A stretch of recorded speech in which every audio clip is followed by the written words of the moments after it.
1 year ago. But first, we go to our Chelsea Davis, who is live in Maui. Hawaii watched in shock and heartbreak as flames erased old Lahaina town as we knew it. We're strong. We're strong people. We're going to be okay.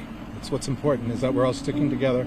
The deadliest wildfire in Hawaii's history, with 102 lives lost, hundreds more left with nothing. People are asking me if I want to fly somewhere, and why would I leave? This is my home. And these are my people, and this is where I need to be. While the community slowly rebuilds, the path forward remains unclear. The landscape still scarred with the burns from the fire. Today, This Is Now looks back on the Maui wildfire disaster 1 year later.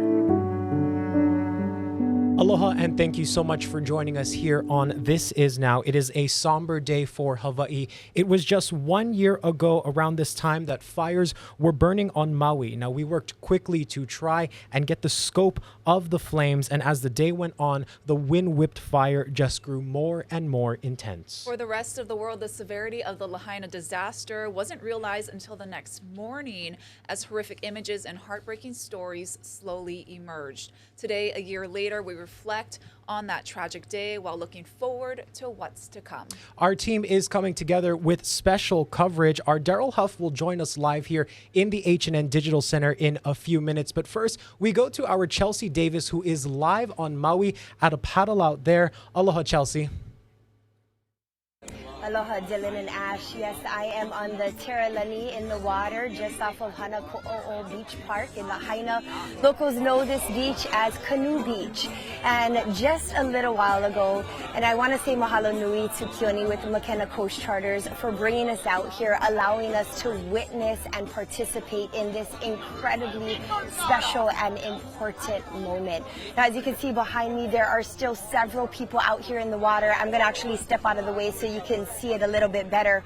But earlier today, just a couple of hours ago, there are actually hundreds of people out here on boats, boards, va'a, you name it, all coming together to mourn what happened here 1 year ago today. The inferno that claimed the lives of 102 people and incinerated the beloved town of Lahaina.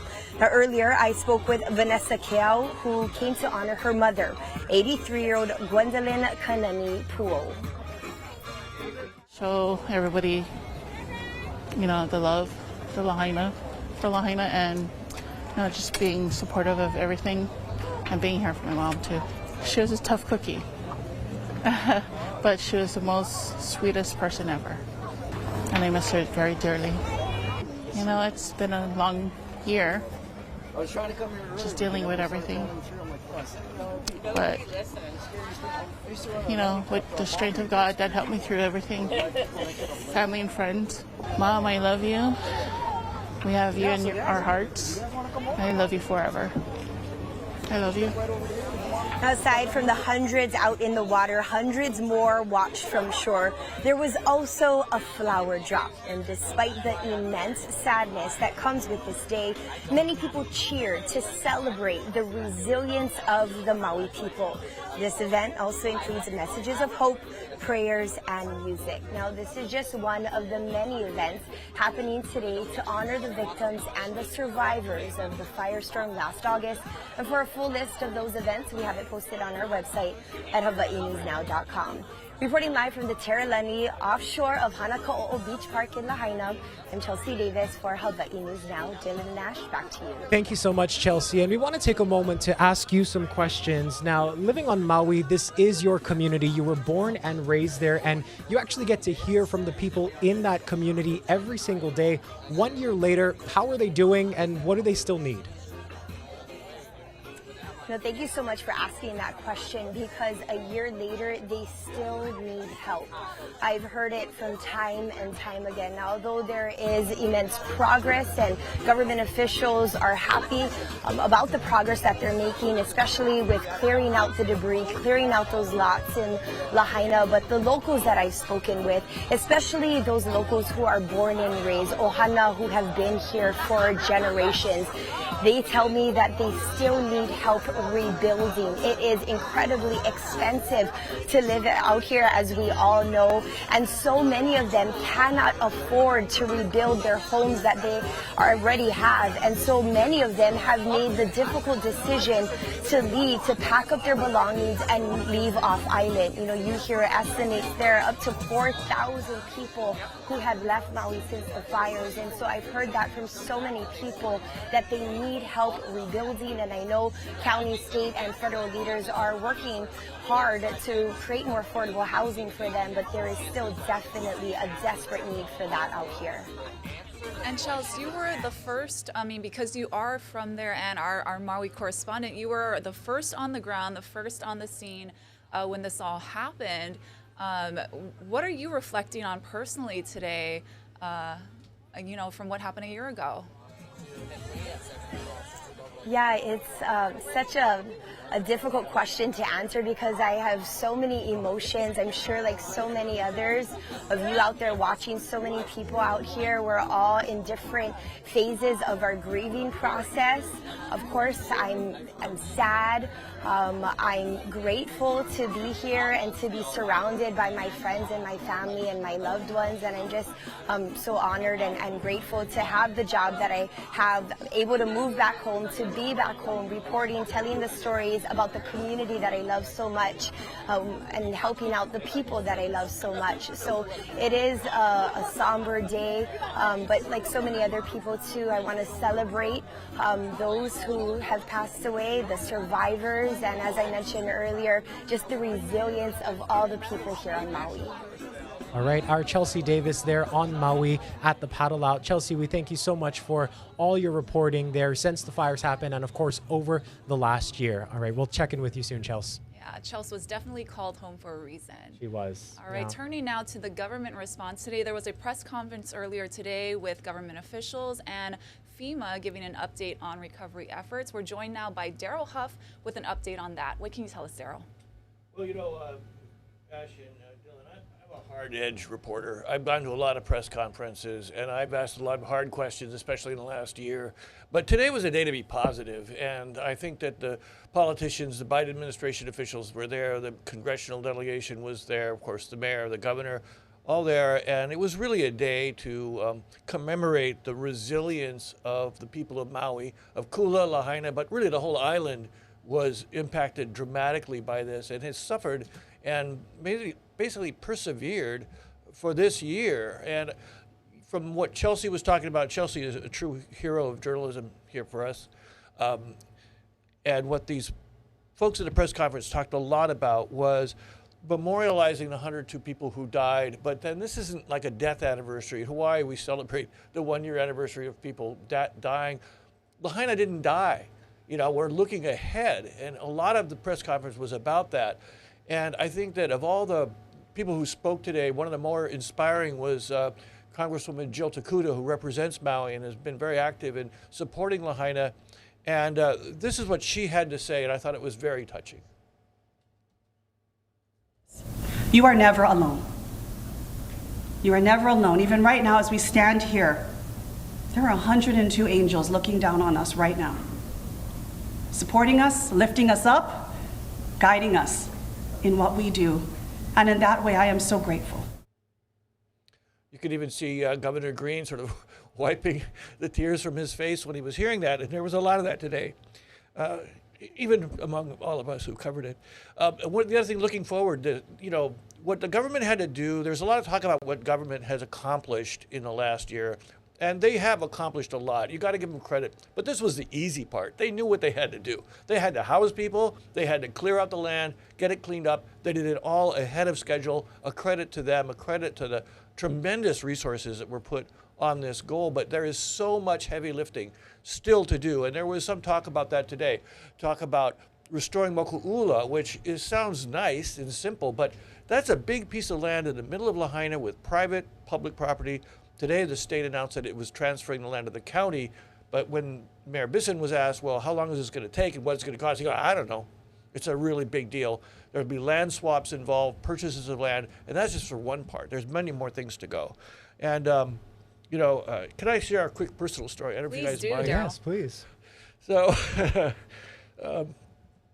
Sorry. The day that we were on Maui, the next day, August 9th, we got there at 8:30 in the morning, me and cameraman Alan Johnson, and we had to go to Walmart to get water.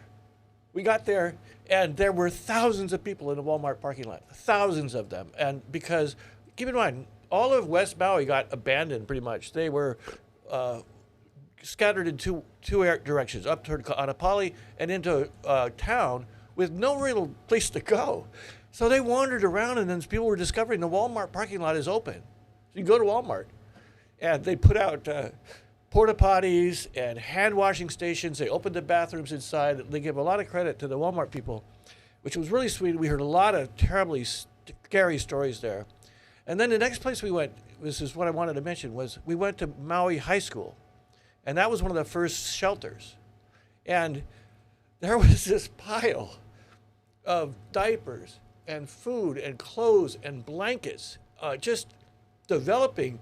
The Red Cross people were running around, volunteers were running around. It was totally chaotic. But the one thing that was happening was people from all over Maui were throwing all their stuff from their house in their cars and driving to Maui High and piling up all this stuff. And to me, that was the moment, even on that terrible day, when I felt Maui will do fine. I just wanted to share that. Thank you. Thank you, Daryl. Yeah, our Daryl Huff. Such powerful stories that we've heard of the community coming together since, in light of the wildfires last year. We really did see all of Hawaii, not just Maui County, come together, and it was a beautiful thing to see in light of such tragedy. So, Daryl, we thank you so much for sharing that story. Sorry about that. No, it's all good, Daryl. We thank you. At this time, we'd like to turn to the other news regarding the wildfire recovery, including some news out of the White House.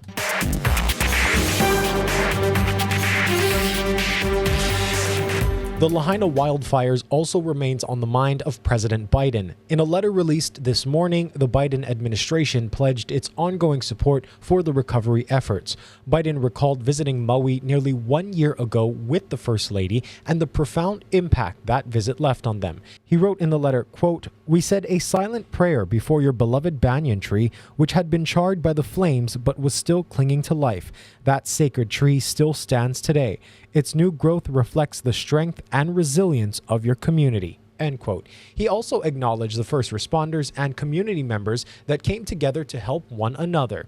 Later this afternoon, we're also told President Biden will call Governor Green and Mayor Richard Bisson to commemorate the 1 year mark. The call will be closed to the press. And last night, there was another ceremony that took place at a new memorial along Lahaina Luna Road. It's shaped like a teardrop, and friends and family members read the names who died in the fire and then honored them with flowers and prayer. My co-worker, Danilo Sagudang, and his mom, Conchita Sagudang, and my dear friend and roommate, Frank Trejos. Governor Josh Green has also ordered the U.S. and Hawaii state flags be flown at half-staff at the Capitol and all state offices to honor the 102 lives lost in the wildfire. The order is in effect from sunrise today until Monday.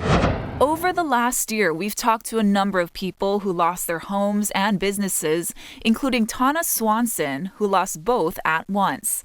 Since the late 80s, she owned the Maui Guest House bed and breakfast, but it was destroyed in the blaze. That is the sad part.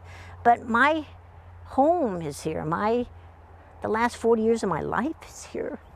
So to think that I would have to go where? You know, for me, the Aina is where I belong, right here, and that ocean is my happy place.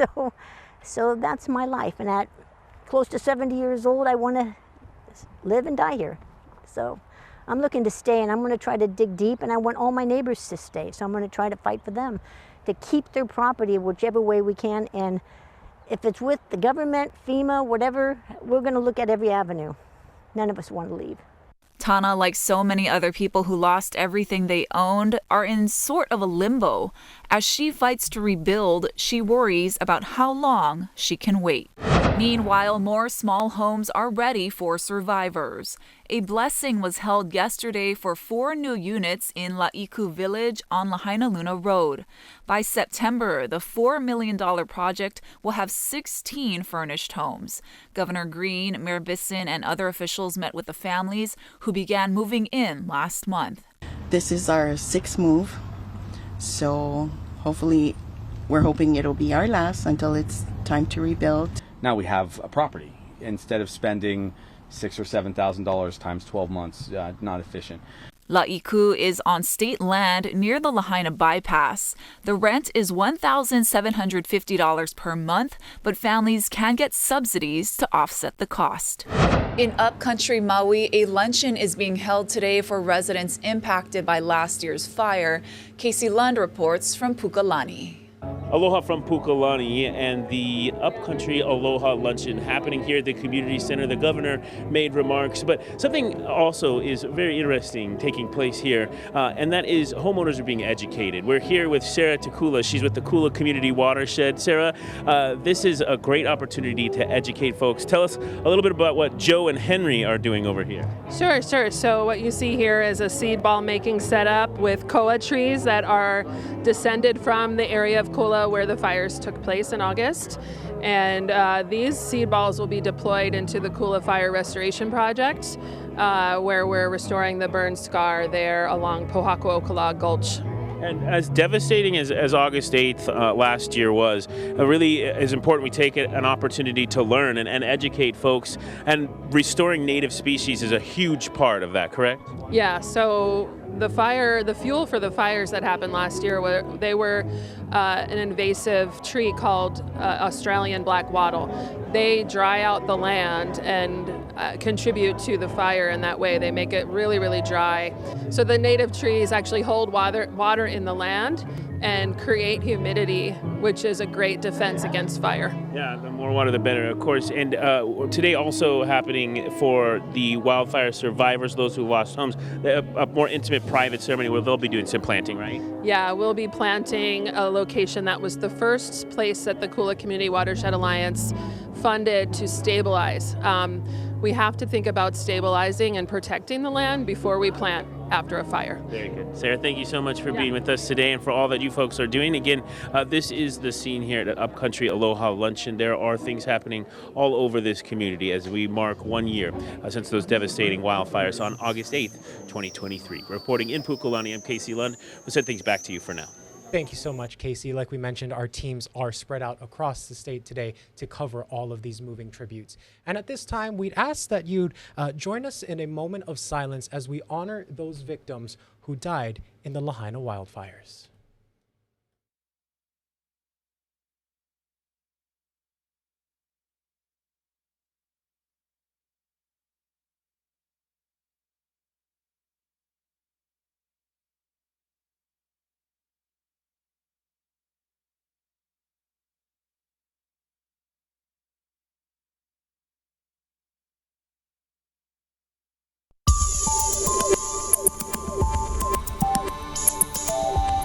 How's it on this Thursday? The weather locally is looking very, very good with no cyclonic action in the central Pacific. However, in the East Pacific, we're tracking Tropical Storm Emilia. It's slowly getting weaker. In fact, by later tonight, it could be down to a remnant low already. It has gobbled up Fabio and it is moving into cooler water. It's going to fall apart. It does not present a severe weather threat to us. And you can see this morning, it is mostly dry. We have a few stray showers, yes, but for the most part, it is dry, especially for the leeward areas. And those trade winds are in the process of slowing down. We'll still have a good trade wind breeze today, but over the weekend, the winds will be even lighter. That means it's going to be a little bit more sticky. Overall, get ready for more of the really nice, calm weather. Fairly dry today with lots of sunshine in the afternoon. Although over in Kona, they'll likely get a few showers late in the day into the early evening, but they won't be widespread. Surf's not looking all that great today. However, tomorrow, we're going to see a nice little boost on the south shore. And over the weekend, the east shores are going to pick up swells coming from those old tropical storms. So we've got a nice long run of fairly dry weather. However, we are expecting a boost boost in those windward and Mauka showers over the weekend. And this is Honolulu's forecast. You can see we're not expecting much in the way of rainfall. Even those windward and Mauka showers that come in over the weekend aren't going to amount to very much. And those winds, well, they'll be running nice and steady through Saturday, picking up again on Sunday. Thank you so much, Guy. Here on Oahu, city leaders are holding a healing vigil right now to commemorate the somber anniversary. It's taking place at Sandy Beach, which they say is the closest point to Lahaina. The vigil began with a prayer, 102 seconds of silence to honor each of the victims, and the song Amazing Grace is being played on the bagpipes. Right now, first responders and city leaders are tossing flowers into the ocean. Let's listen in.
Ceremony at Sandy Beach here by city leaders. We want to end today's show with honoring the 102 lives lost in the fire disaster.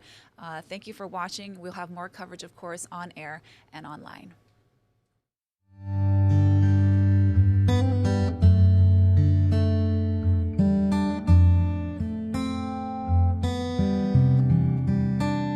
I left my heart beneath the sand, buried in the shores, with the music carried sounds of old Hawaii. And the setting sun would be a sight they came to see, and feel the winds of ancient history. She might stand no more, but I know for sure she might stand no more, but I know